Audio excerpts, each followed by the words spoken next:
On vous souhaite la bienvenue à ericlatour.com, nouvelle saison pour l'automne 2017. Et pour cette première, aujourd'hui, on vous parle du défi Je bouge, qui se tient d'ailleurs samedi au profit de la Fondation Santé au Richelieu-Rouville, au Parc Beaulieu, où plusieurs milliers de personnes sont attendues. Mais d'abord, politique municipale oblige. En plus de ça, on est en campagne, mais il y a un élément nouveau, c'est le conseiller Justin Bessette qui a été suspendu jusqu'aux prochaines élections. Donc, 2 décisions de la Commission municipale du Québec. Il est accompagné de son chef, Alain Laplante.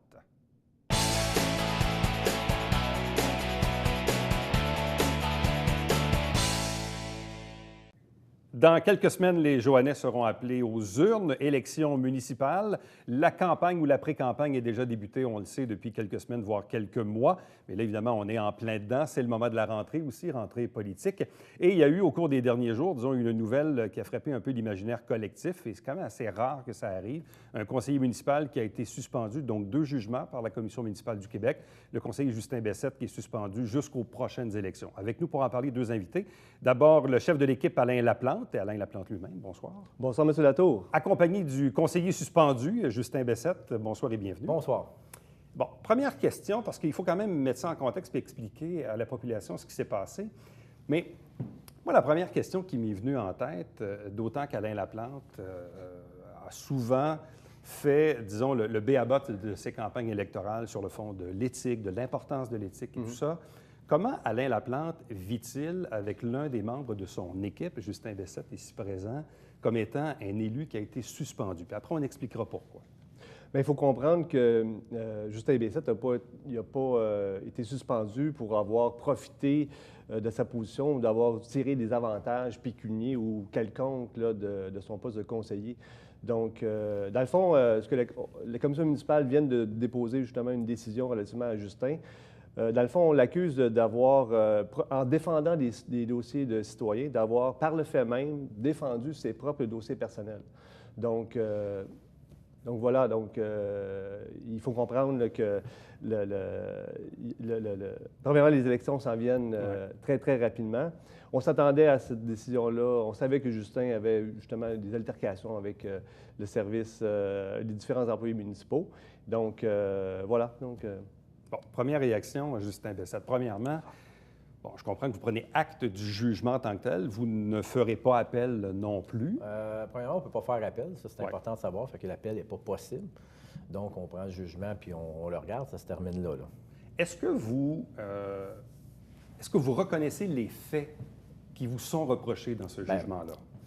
Bien, justement, donc, Justin s'est retrouvé dans une situation où il y a 400 propriétaires de la ville de Saint-Jean-sur-Richelieu qui se retrouvaient dans une situation... Oui, je comprends, mais je veux juste entendre Justin Bessette sur cette réponse. La question, c'était une question... Est-ce que vous reconnaissez les faits?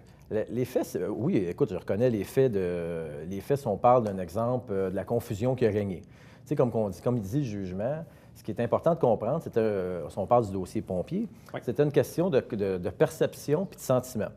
Moi, j'avais la perception qu'en défendant, puisqu'un citoyen était venu me voir avant que j'ai des problèmes avec mon immeuble, que je défendais un citoyen, puis j'amenais le dossier pour défendre le citoyen, pour que les délais soient plus longs pour faire les travaux, qu'on enlève les lettres. J'avais vraiment le sentiment. Puis on s'était rendu compte qu'il y avait eu des permis un peu non conformes qui avaient été émis.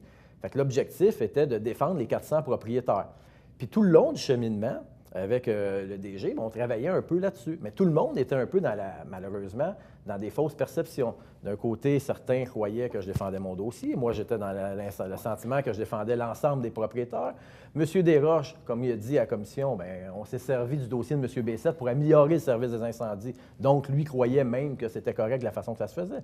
Puis tout ce côté-là, bien, c'est là que j'ai appris que... Mais est-ce que vous avez, comme on dit en bon québécois, vous avez pété les plombs, vous n'étiez pas content? Bien, M. Latour, un instant, toutes les allégations, justement, d'impolitesse ou de non-respect ont été disculpées. Justin a été disculpé de toutes ces questions-là. Dans le fond, ce qu'on reproche à Justin, c'est d'avoir, en défendant les dossiers des, justement, 400 propriétaires d'immeubles qui se retrouvaient dans une situation qui vivait un grave préjudice relativement à la ville, parce qu'il faut comprendre que les erreurs proviennent de l'octroi des permis pour la construction de 500-600 blocs il y a une trentaine d'années.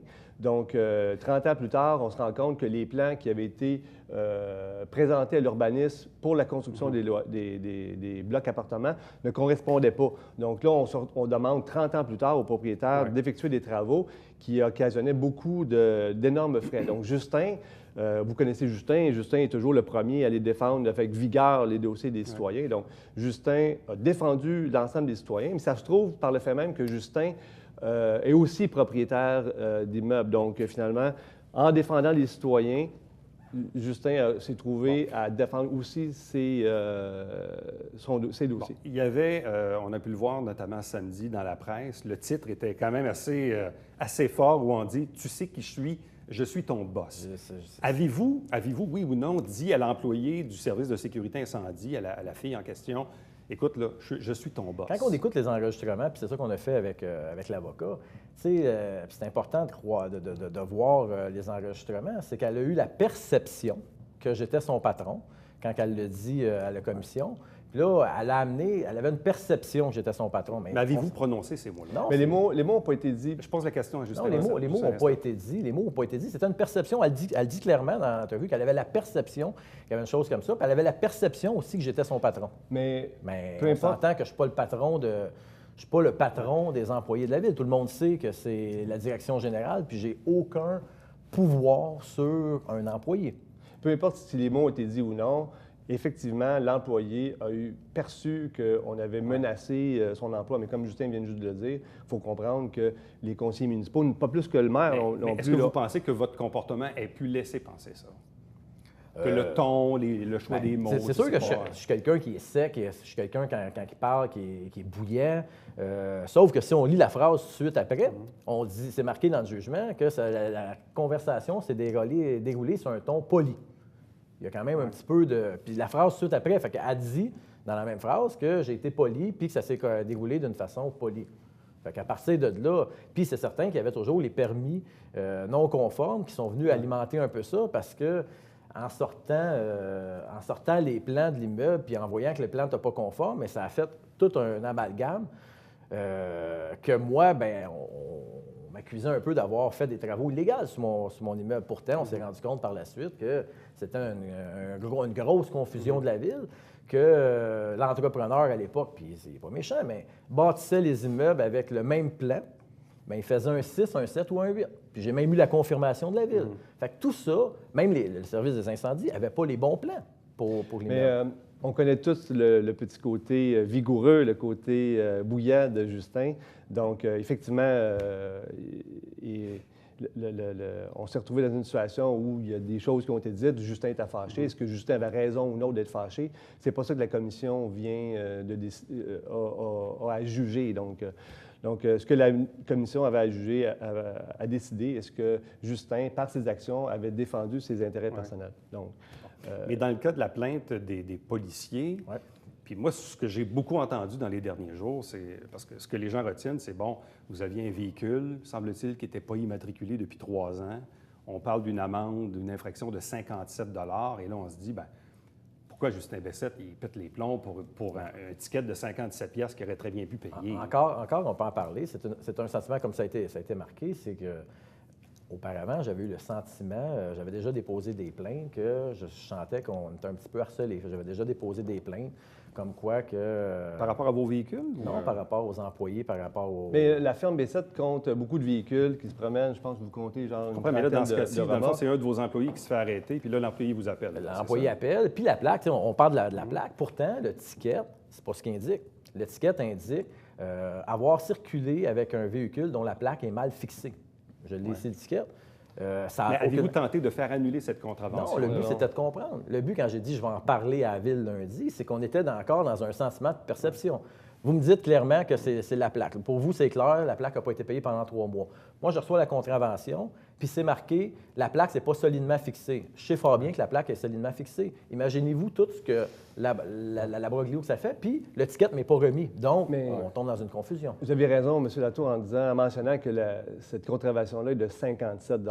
C'est complètement ridicule quand on pense que la Ville a déboursé au-delà de 100 000 $ en frais d'avocat pour ce dossier-là. Donc, c'est complètement... Visiblement, dans cette plainte-là aussi, le juge en tout cas, le dit dans son jugement, dit bien, on a l'impression que le conseiller a tenté d'utiliser la prestance de sa fonction pour s'avantager dans l'esprit de dire bien, on va faire annuler la dite contravention. Vous avez raison, c'est l'employé a eu ce sentiment-là que Justin avait tenté de faire annuler, d'utiliser son poste pour annuler la contravention, mais ce n'est pas nécessairement le cas.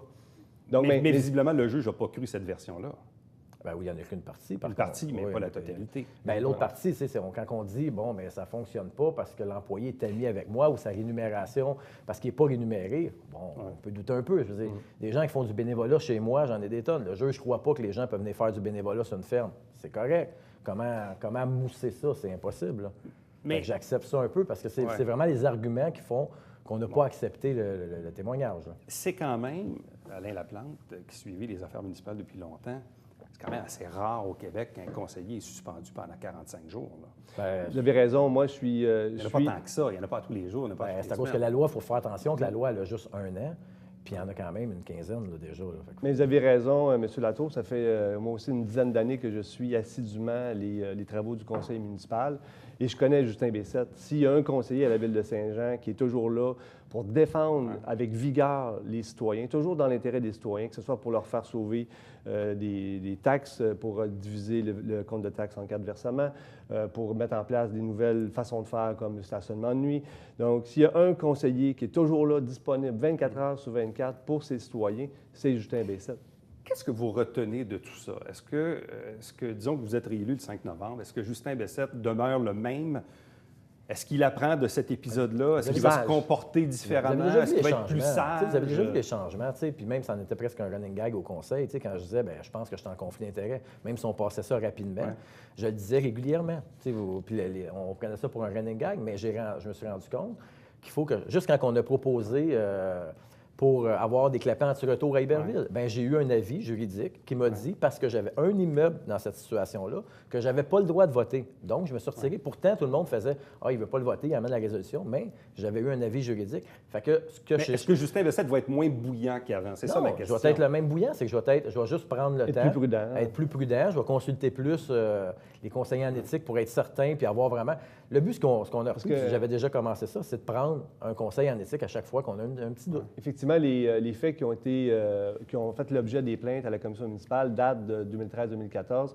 Et on a vu effectivement au cours des dernières réunions, Justin est beaucoup plus prudent, puis à la moindre doute, justement, prévenir le conseil qu'il y a peut-être une apparence de conflit d'intérêts. Là, on est au début de la campagne électorale. Est-ce que vous craignez que vous ayez un peu à défendre ou expliquer, parce que c'est quand même complexe, il faudrait que, idéalement, il faut que la personne lise le jugement au complet. Tout ça. Est-ce que vous craignez que ça vienne un peu détourner l'attention, le focus de votre campagne électorale, de celle de l'équipe Alain Laplante? Non, je pense pas. Puis de toute façon, si les citoyens veulent nous aborder la question ou nous poser des questions, on est toujours disponible pour répondre. Mais non, je pense qu'il y a tellement d'enjeux puis tellement de problèmes qu'on souhaite régler. Les citoyens, c'est ça qu'ils veulent entendre. Puis comme vous dites, la campagne électorale est sur le point de débuter d'ici 2 semaines. Donc, on est déjà sur le terrain pour faire le porte-à-porte, aller rencontrer les citoyens. Et puis, Justin est apprécié par ses électeurs. On l'a vu aussi sur Facebook. Beaucoup de gens réitèrent leur appui avec Justin. Donc, non, on n'a aucune crainte pour la prochaine campagne. En conclusion, là, qu'est-ce que vous allez faire des prochains 45 jours? Du porte-à-porte? Ouais. Puis je vais aller remercier, c'est aussi les gens qui m'ont toutes les gens qui m'ont appuyé sur Facebook, qui m'ont supporté. Ça a été très apprécié. Puis je vais continuer à aller les rencontrer, puis je vais continuer à travailler pour eux. Je deviens comme un super citoyen, si on peut dire. 24 heures sur 24, 7 jours sur 7, pour les aider, mais sans être conseiller.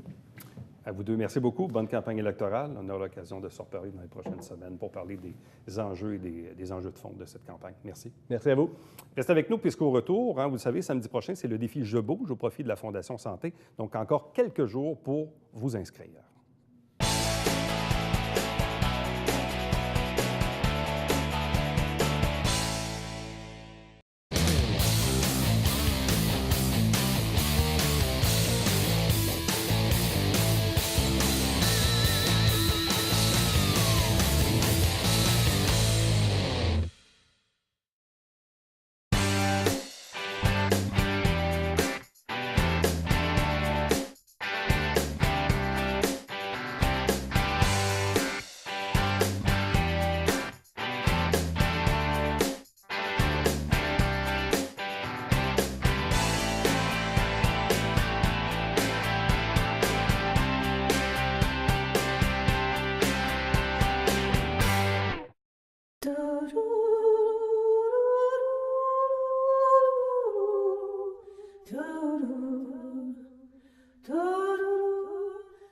Coulisses Beta, jeudi 19h.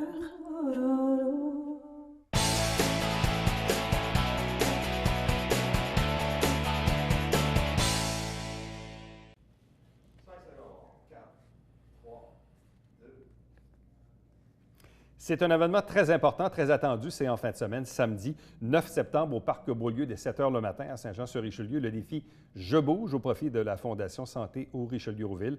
Avec nous pour en parler, Yvan Ouellette d'Actiform. Bonsoir et bienvenue. Bonsoir. C'est important parce que, quand on a vu dans les dernières années, ça mobilise des milliers de personnes. En même temps, c'est très pédagogique dans l'esprit puis les valeurs de la Fondation, où dans les premières années, on disait, bien, une fondation, qu'est-ce que ça fait? Ça récolte des sous pour acheter des équipements pour aider les gens quand ils ont besoin de soins. Mais ça s'inscrivait aussi au départ dans l'esprit contraire, de dire, faisons de la prévention pour peut-être que le monde aille moins souvent à l'hôpital. Définitivement. Je pense que c'est une vocation qu'on va se donner, la Fondation, en fait, d'être beaucoup plus en amont que seulement en aval, travailler justement à la prévention. Et là, c'est une première action, de sortir puis de bouger, de le rendre ludique, de le rendre le fun pour que tout le monde vienne. Puis après ça, il y a d'autres actions à prendre, mais au moins, là, faire un statement, si on veut, là, dire, bien, il y a une journée dans l'année où on s'engage tous socialement là, à bouger. Bon, initialement, même, l'événement disait je bouge avec mon médecin. Bon, après ça, l'appellation a changé. Même au départ, l'événement s'est allé au printemps. Oui. Mais là, on sait, il y a eu l'année des inondations. Exact. On a déplacé l'événement en septembre. Puis finalement, on s'est dit, septembre, c'est un bon temps pour faire ça. C'est un excellent temps, effectivement. Donc, il faut toujours essayer de trouver un temps où la température est idéale aussi. Puis, aussi, tu regardes ce qui se passe aux alentours, hein? Quels sont les autres événements. Dans notre cas, il y a toujours le Marathon de Montréal qui est 2 semaines après le nôtre. Ouais. Donc, dans ce contexte-là, les gens qui sont en préparation pour le marathon, c'est un bon moment, que ce soit le marathon ou le demi-marathon. Ouais. Donc, c'est un bon moment pour se tester aussi. Fait que c'est à peu près ce qu'on essaie de revoir et de s'assurer d'eux là, pour être sûr qu'on attire le plus de gens possible. Bon, il y a des gens qui s'inscrivent à l'avance, ce qui est très bien et sûrement réconfortant pour des organisateurs. En même temps, il y a des gens qui s'inscrivent à la dernière minute, voire même le matin même. Probablement des gens qui regardent aussi les prévisions météo. Définitivement. Surtout que cette année, on a eu une météo un peu imprévisible dans certains cas. Là, au moment d'enregistrer l'entrevue, on nous prévoit d'ailleurs une accalmie pour samedi matin. Ça va être frais, mais probablement pas de précipitation. Est-ce que les gens peuvent effectivement s'inscrire jusqu'à la toute dernière minute? À peu près toutes les épreuves sont disponibles. Les seules qui ne le sont pas, c'est le 50 km et 75 km de vélo. De vélo. Okay? Le 50 et 75. 50 et 75. C'est des distances plus longues et sont regroupées. Donc, il y a des unités qui sont formées. Et tout ça a été fait en début de semaine pour s'assurer que les regroupements soient tout faits, etc. Puis que la répartition, parce qu'il y a toujours un chef de file, quelqu'un qui ferme la route, etc.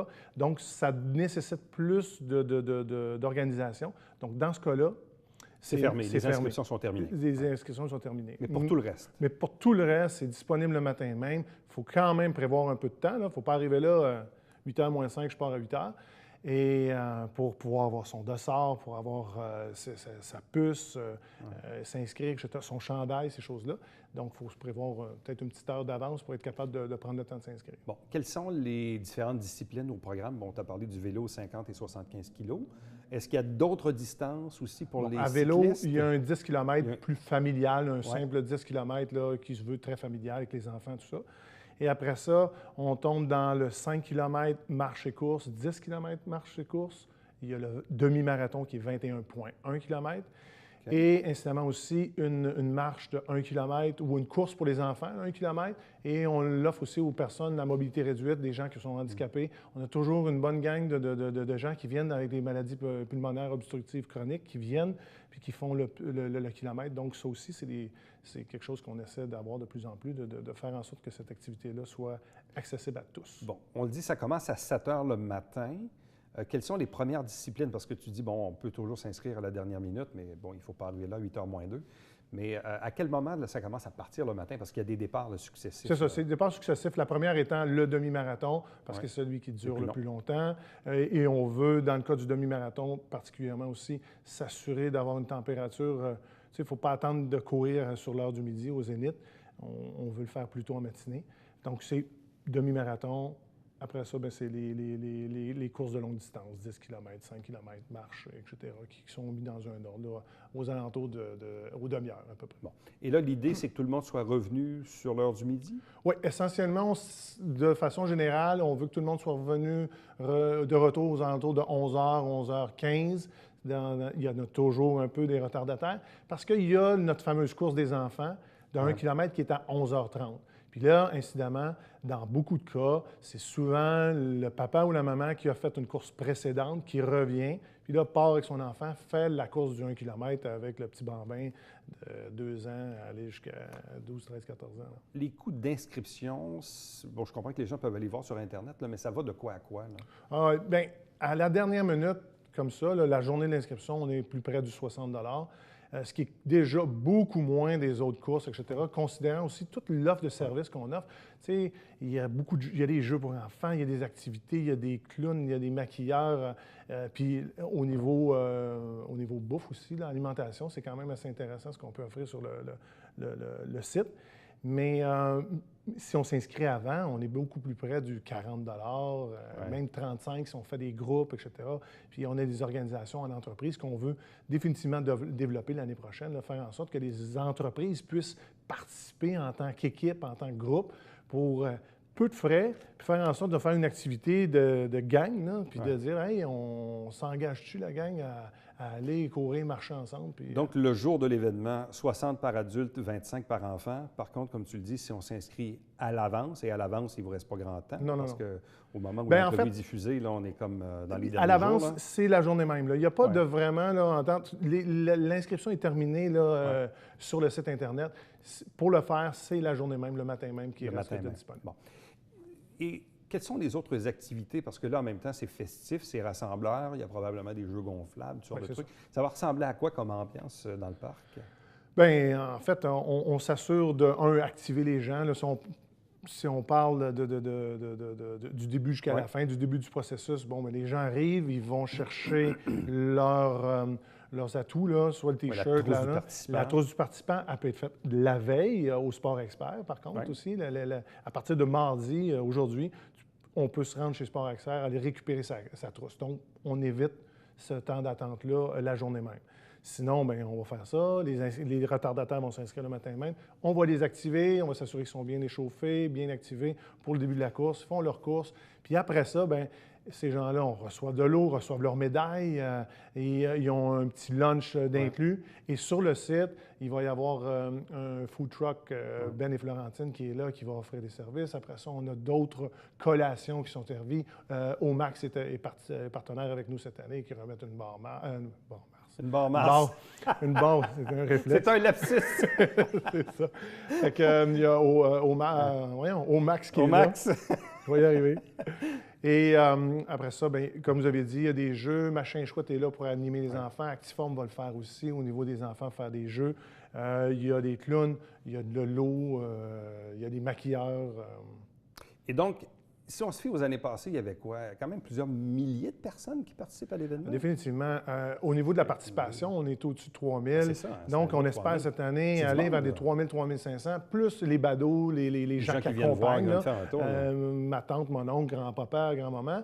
Et définitivement qu'il y a énormément de bénévoles. C'est quand même une organisation. Est-ce que vous recherchez encore des bénévoles à ce moment-ci? On est correct. Là. Aux dernières nouvelles, on n'est pas payé, mais on bénéficie du fait. Le PEI, là, c'est l'école vient de débuter. Les jeunes ont des heures de bénévolat à faire, donc c'est pratique. On va en grappiller un peu là pour les mettre sur les coins de rue, etc., puis les faire participer. Mais c'est quand même, ça nécessite quelques centaines de bénévoles. C'est une grosse organisation. En même temps, évidemment, les sous recueillis, parce que, bon, les frais d'inscription, il y a certains frais fixes, mais au-delà de ça, évidemment, c'est au profit de la Fondation Santé. Totalement, oui. Qui, elle, évidemment, détermine où va cet argent-là dans différents services ou équipements à acheter pour le bénéfice de la Fondation et des établissements desservis. Mais moi, ça me fascine quand même, année après année, de voir, quand tu dis qu'il y a plus que 3 000 personnes qui participent à l'événement, plus, évidemment, les visiteurs qui sont là, c'est du monde, là. C'est énormément de monde. Bien, c'est encourageant. C'est quand même, tu sais, on est dehors. On essaie de rendre ça très familial, très ludique. n'y a pas de prétention, il n'y a pas de gagnant, ce n'est pas compétitif. On se compétitionne contre soi-même. Ouais, l'idée, c'est de m'engager à faire quelque chose que j'aurais... C'est un défi, hein, ça le dit déjà au départ. Tu sais, j'ai jamais couru, bien, on se lance, on s'entraîne un petit peu, idéalement d'avance, là, il va sans dire. Mais c'est ça l'idée, puis d'amener les gens tranquillement, pas vite, un pas à la fois, d'arriver à bouger. Fait que c'est le fun de voir que la population embarque. Puis je pense qu'il y a encore un potentiel d'aller plus grand que ça. Le site, on a le potentiel d'accueillir encore plus de gens. On a un devoir maintenant de rayonner plus largement que juste régionalement. Je pense que les gens se fixent des petits défis. Moi-même, je l'ai déjà fait à vélo, mais je l'ai fait à pied aussi. Puis j'ai vu des gens dans mon entourage, j'ai dit, bien là, l'année prochaine, je vais le faire, mais je vais faire le 5 ou le 10 courses. Là. Une première fois, tu sais. Les gens se disent, bien, puis engager les autres aussi, de dire, ne pas le faire seul, puis de dire, hey, écoute, là, papa, tu es capable de le faire, hey, on embarque, on va le faire ensemble, on va le faire en gang, puis d'aller plus loin. Puis je pense qu'au niveau de la fondation aussi, on a un rayonnement qui n'est pas que de Saint-Jean. Ouais. Donc, il faut aller aussi intéresser les gens de Chambly, de Marieville, de ces régions-là qu'on dessert, mais qui, malheureusement, on a de la difficulté à les attirer, à rejoindre. Fait que ça, c'est une belle activité pour rejoindre cette clientèle-là. Yvan Ouellette, merci beaucoup. Merci à vous. Et restez avec nous. Au retour, c'est le Babillard quotidien.